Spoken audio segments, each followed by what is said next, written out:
Good morning सर्वांना. Welcome back to my channel. मी आहे त्रिवेणी. परत एकदा आपल्या यूट्यूब चॅनलवरती सर्वांचं खूप खूप मनापासून स्वागत आहे. तर इथं सकाळ सकाळी देवपूजा झालते आणि मस्त अशी देवासाठी फुलं घेऊन आले होते. आणि खरं तर पहिल्यांदा तुमच्याशी सर्वांशी क्षमस्व, कारण 2-3 दिवस मी व्लॉग टाकू शकले नाही संक्रांतीपासून, कारण माझी तब्येत थोडीशी ठीक नव्हती. कारण डोकं फार दुखत होतं आणि डोळ्यावरतीही खूप सूज येत होती. त्यामुळे मलाच व्हिडिओ काढताना थोडंसं प्रसन्न वाटत नव्हतं आणि म्हणून मी काही व्हिडिओ जास्ती शूट केले नाहीत. आणि हा व्हिडिओ ना चतुर्थी दिवशीचा आहे, तर तोच तुमच्यासोबत शेअर करते. मस्त म्हटलं आजच्या सकाळची सुरुवात ही आपल्या मंदिरातल्या देवपूजेपासून आणि देवदर्शनापासूनच तुम्हाला पण करावी, म्हणजे प्रसन्न वाटेल तुम्हालाही बघून. आणि त्यानंतर त्या दोघींच्या टिफिनसाठी इथं ना तुम्ही जर कालचा म्हणजे व्लॉग त्या दिवशीचा व्लॉग बघितला असेल 2 दिवसापूर्वीचा, तर हुलगे मी कसे भिजत घालायचे किंवा मटकी वगैरे कसे मोड आणायचे त्यासाठीची ट्रिक सांगितली होती. आणि आता तुम्ही बघू शकताय की आपल्या हुलग्यांना कसले मस्त असे मोड आलेत. आणि हे सोडल्यानंतर तर तुम्हाला दिसेलच किती छान मोड आलेत. आणि तुम्हाला जर हा कशा पद्धतीनं मोड आणलेत ह्याची ट्रिक बघायची असेल तर व्हिडिओच्या शेवटी त्या व्हिडिओची मी लिंक देईन. त्या व्हिडिओमध्ये मोड मटकीला आणि कुठल्याही कडधान्याला जर मोड आणायचे असतील तर अगदी सोप्या पद्धतीने दाखवलंय. तर तो व्हिडिओ तुम्ही नक्की बघा, मी शेवटी त्याची लिंक देईनच. तर इथं ना कुकरमध्ये मी 3-4 चमचे तेल गरम करण्यासाठी ठेवलं होतं. त्याच्यामध्ये जिरे आणि मोहरीची फोडणी दिली आहे आणि मोठ्या साईजचा एक कांदा कट करून टाकलाय. आणि आजची भाजी मी कुकरलाच बनवते. बऱ्याच वेळेस ना वाटाणा किंवा हुलगा ह्या गोष्टी आहेत ना मुलांना पचण्यासाठी जड असतात.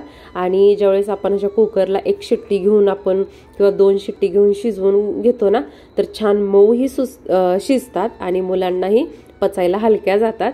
आणि कांदा छान असा 2-3 मिनिटासाठी परतून घेतला. त्यानंतर जे वाटण टाकले ते सुका नारळ, लसूण आणि कोथिंबीर यांचं अगदी साधं वाटण आहे आणि ते सुद्धा मी 1-1.5 मिनिटासाठी परतून घेते. त्याच्यानंतर अर्धा चमचा मसाल्याच्या डब्यातला छोटा हळद टाकली आणि ते सुद्धा परतून घेतले. आणि त्याच्यानंतर ना आपले जे हे मोड आलेले हुलगे आहेत ना, तर हे मी अगोदरच 2-3 वेळा स्वच्छ धुतलेले होते. त्यामुळे आत्ता काही धुणार नाही, कारण यांचा बिलकुल वास वगैरे काही येत नाही. कारण असं चाळणीवरती खालच्या बाजूला चाळणी असेल वरती जर तुम्ही असे सुती कपड्यात ठेवलं ना मटकीला किंवा अशा हुलग्यांना बिलकुल वास येत नाही. तुम्ही नक्की ट्राय करा. त्यानंतर याच्यामध्ये 1 चमचा काळं तिखट टाकले, चवीनुसार मीठ टाकले आणि हे जे सगळं आहे 1 मिनिटासाठी छान सगळं मिक्स करून घेणार आहे. आणि टिफिनसाठी भाजी बनवतीये, त्यामुळं जास्त अशी सरभरीत वगैरे बनवणार नाही, अगदी सुक्कीच बनवणार आहे. तुम्हाला जर थोडासा घरी खाण्यासाठी जर ही हुलग्याची भाजी बनवायची असेल ना, तर तुम्ही 1 ग्लास पाणी ओतून सुद्धा 1 शिट्टी करून घेऊ शकता. अगदी मस्त पौष्टिक आणि चवीला एकदम सुंदर अशी हुलग्यांची भाजी बनते. त्यानंतर मोठा कुटलेला शेंगादाण्याचा कूट जो आहे तो 2 चमचे मी इथं टाकलाय.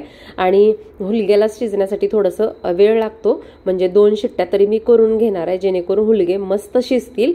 आणि आत्ता दाखवतेच तुम्हाला आपले हुलगे इतके सुंदर शिजले होते ना, मस्त. म्हणजे कितीही वयस्कर असू द्यात किंवा घरातली लहान मुलं असू द्या, तुम्ही जर अशी हुलग्याची कढईत वगैरे भाजी करायला गेला ना, तर हुलगे बिलकुल मऊसर असे शिजत नाहीत. मी सांगते म्हणून तुम्ही तुमच्या घरात जर अशी हुलग्यांची भाजी बनवत असाल ना, तर एकदा ही भाजी तुम्ही अशी कुकरमध्ये 2 शिट्ट्या करून नक्की करून बघा.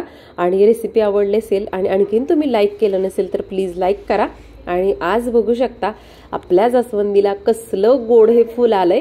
आणि जसा मला तुम्हाला वाटतं ना की कोणतंही फूल झाड शेअर करत असताना तुम्ही समक्ष हे बघावं, त्याच पद्धतीनं आज मोबाईलच्या कॅमेऱ्यामध्ये मी हा रंग कॅप्चर करू शकले. आणि जसा तुम्ही आता समोर हा रंग दिसतोय ना, तसाच अगदी या जास्वंदीचा रंग आहे. आणि अगदी चहा पिण्याची मोठी बशी असते ना, त्याच्यापेक्षा मोठ्या साईजचं हे आपल्या जास्वंदाचं फूल आहे. खूप वेळा मी व्हिडिओच्या माध्यमातून हे फूल तुम्हाला दाखवण्याचा प्रयत्न केला आहे, परंतु मला हवा तसा रंग काही कॅप्चर होत नव्हता. आणि आज मात्र मला हवा तसा रंग कॅप्चर झाला. आणि त्यानंतर बघा या मस्त अशा लिलीला सुद्धा रेड कलरच्या खूप सुंदर फुलं आलती. अगदी एकाच वेळेस याला 5 कळ्यांचा बंच आलाय. नेहमी तर 4च कळ्या येत असतात आणि ते सुद्धा तुम्हाला दाखवले. आणि त्यानंतर पाठीमागच्या साईडला जसं संक्रांतीच्या अगोदर 2 दिवसाच्या व्लॉगमध्ये मी दाखवलं होतं ह्या ब्लॅक रोजची फुलं तुम्हाला. आणि ती फुलं 4 फुलं सुकल्यानंतर हे एक ब्लॅक रोज उमललं होतं आणि इतकं गोड, म्हणजे जसं बुकेमध्ये वगैरे फ्लावर असतं ना, अगदी त्या पद्धतीचं उमललं होतं. त्यामुळे तेही दाखवण्याचा मला मोह आवरला नाही. आणि त्यानंतर तिथंच आपल्या नारळाच्या बुडाशी हे एक आष्टरचं किंवा गलांडा म्हणू शकता त्याचं रोप आहे आणि त्याला पहिल्यांदाच फुल आलतं आणि इतकं हेल्दी फुल होतं. आणि त्यानंतर बघा माझ्या सासूबाईंच्या घरी म्हणजे हळदी कुंकू होतं, तर तिकडं गेलते. तर म्हटलं चला आता जितक्या पण ठिकाणी मला हळदी कुंकाला जाणं होईल शक्य या दोघींची शाळा वगैरे बघण्याच्या ह्याच्यातून, तर तिथलं शूट करून मी टाकतच जाईल. आणि रांगोळी वगैरे खूप मस्त अशी काढली होती त्यांनी.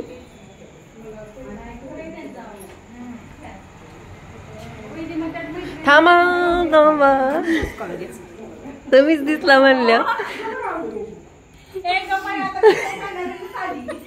साडी का घातली नाही? दंड घ्या, दंड द्या, दंड घ्या. नाही बाबाचं नाव घ्या. चल नाव घेतल्याशिवाय जाऊ दे. आज चला तुम्ही आत या. मावशी आत येणार आहे का? काय की एखादी सुद्धा नाव घेतलं नाही, काय उपयोग आहे? छान काढली रांगोळी. गहू टाकले ते.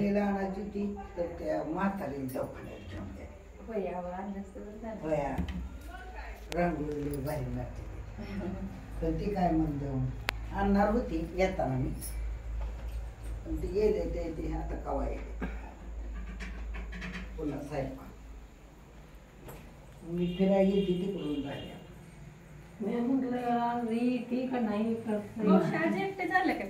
हो आहो ते काल आईस्क्रीम, त्याला आईस्क्रीमची अलर्जी आहे ना, त्यांची आईस्क्रीम खाल्ली ना आज झाली जाम.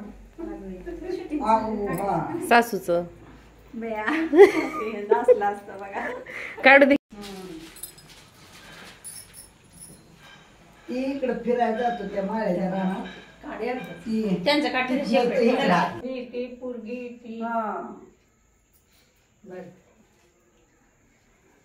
कशा काय रडत होती? आहो चॉकलेट मागत होती आणि ते सारखं खाऊन खाऊन आले फोड. एकच मुलगी होय. म्हटलं आता स्वतःच्या घरात गेल्यावर बघू, नंतर तोपर्यंत नको. गाडीच्या खोलीत काय होतंय, लहान मुलं असतात रडतात, मग रागवतात ना. रागवायला काय त्यांना जायला नाही ती का रागवायला?